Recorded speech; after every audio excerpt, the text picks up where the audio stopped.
Bonsoir à tous, bienvenue dans Question Directe sur ATV Guadeloupe. Notre invité ce soir, Luc Renette, responsable de Carisol à Autorité Politique. Bonsoir.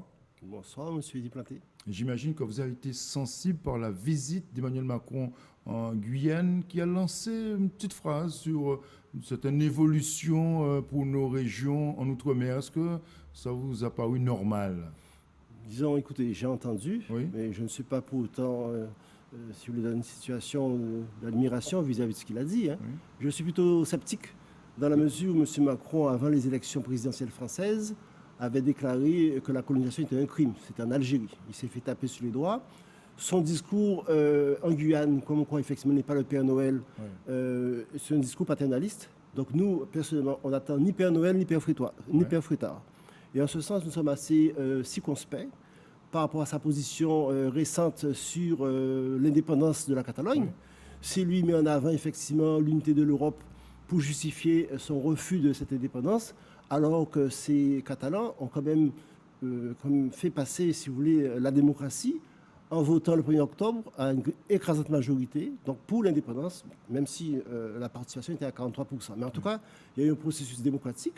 La France, qui se dit pays droits de l'homme, aurait dû au moins prendre cet élément-là en compte. D'accord, mais sous sa déclaration concernant nos régions, il a quand même ouvert une porte. Bon, écoutez, comme je vous dis, nous sommes prudents. On ne fait pas crédit. Tout ça signifie également que nous avons des élus qui ont pu peut-être réagir. Oui, oui. J'ai entendu simplement un homme d'affaires réagir aujourd'hui, c'est M. Vial-Collet, le nouveau président de la CCI, qui a dit que ce ne sont pas les institutions qu'il faut changer. Donc lui, il est pour le statu quo et qu'on peut se développer dans le statu quo. Donc dans la départementalisation et donc dans la dépendance. Or, il s'avère que depuis 1946, date de la départementalisation, nos indicateurs économiques n'ont cessé donc de se dégrader. Même les personnes qui sont à droite en France, comme M. Fillon qui est venu ici, il a parlé de l'échec de la départementalisation. Et il se trouve des hommes, soit des hommes d'affaires, soit des hommes politiques qui estiment qu'il ne faut rien changer. Mais nous avons des élus, je peux dire malheureusement, qui sont timorés. Mais cette ouverture, cette petite ouverture-là nous allons l'interpeller. d'Emmanuel Macron, nous allons l'interpeller. Il l'a fait dans un contexte particulier, à Guyane, avec une mobilisation. Il a quand même une idée derrière la tête. Hein. Je ne sais pas. Mais en tout cas, je vous informe que le Carisol va prendre l'initiative dans les jours qui viennent, à savoir donc interpeller l'ONU, même si c'est de façon symbolique, de façon à ce que notre pays, la Guadeloupe, soit de nouveau inscrit sur la liste des pays à décoloniser. Je rappelle que nous y étions jusqu'en 1945, et la France, par un subterfuge, a mis en place la départementalisation en 1946 pour échapper à ses obligations. Parce que je rappelle qu'au lendemain de la Seconde Guerre mondiale, l'Organisation des États-Unis avait demandé, des États avaient demandé à tous les pays coloniaux d'amener, d'accompagner leurs colonies à l'indépendance. La France, bien sûr, n'a pas fait droit avec ce subterfuge en nous rendant, entre guillemets, département. Luc Renette, on connaît votre combat. Vous voulez vraiment que la Guadeloupe s'émancipe quelque part. Oui. Ce n'est pas qu'une question de principe, c'est aussi une question d'économie et de social. Oui. Nous sommes dans l'échec, nous sommes dans la violence. Or, rappelez-vous, il y a quelques années, on disait que si nous sommes indépendants, il y aura encore un échec économique plus grave et une violence débridée. Nous y sommes dans cette violence débridée, parce qu'il ne se passe pas un jour où il y a des Guadeloupéens, des jeunes qui s'entretuent.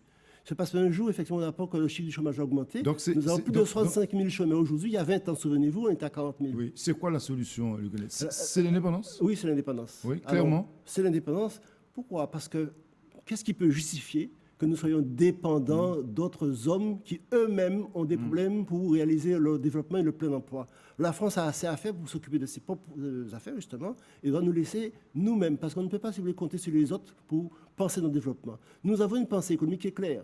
Nous voulons effectivement planifier notre économie parce que nous avons du retard. Non pas vis-à-vis de la France, mais du retard par rapport au niveau moyen de prospérité. Parce que nous voulons la prospérité. Ni rattraper la France, ni l'Espagne, ni l'Allemagne, nous voulons être nous-mêmes.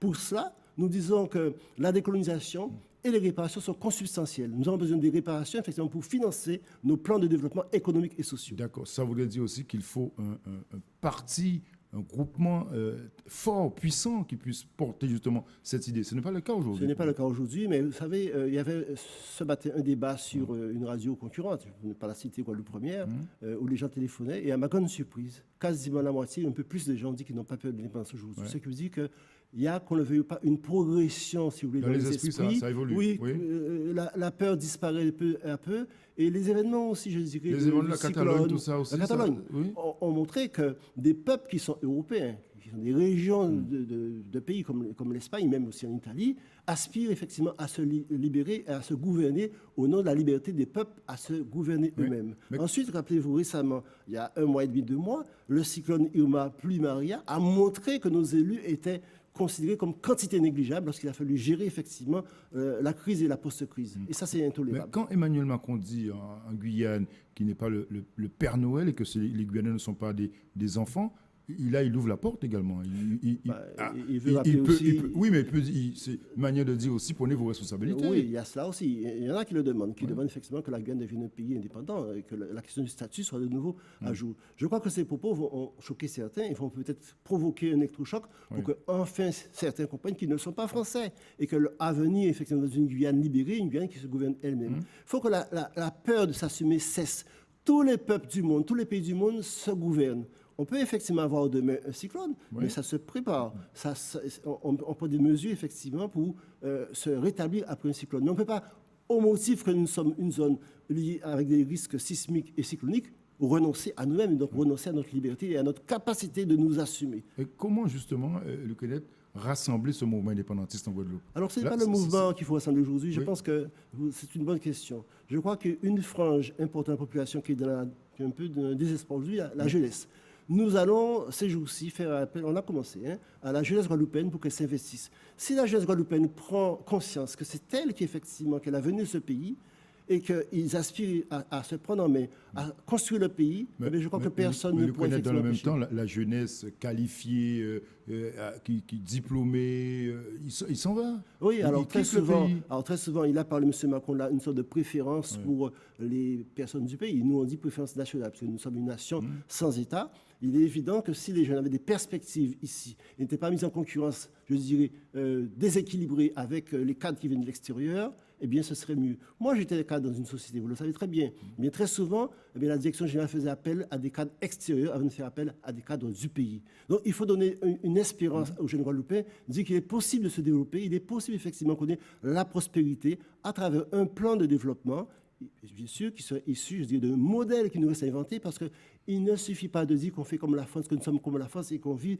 dans cette assimilation qui nous tue. Vous aurez toujours cette force pour toujours mener justement ce combat. Écoutez, je dirais jusqu'à ma mort, mais j'espère qu'avant ma mort, je verrai le changement. Et comme je vous dis, je sens, et je ne suis pas le seul, un frémissement, une prise de conscience dans mon pays, la Guadeloupe. Et le moment venu, je crois que nous appellerons les Guadeloupéens à se soulever, mais pas pour faire la guerre, pour se rassembler, parce que ce qui nous importe, c'est d'avoir un projet, effectivement, alternatif, c'est-à-dire, on d'autres chemins. Nous proposons un autre chemin aux Guadeloupéens, parce qu'il y a une voie qui ressemble à la fois à la dignité et qui tend vers la prospérité. Et ça, c'est possible. Merci, Luc Kenneth, d'être venu ce soir dans Question Directe. Merci de nous avoir suivis chez vous. Bonne soirée sur ATV Guadeloupe. À demain.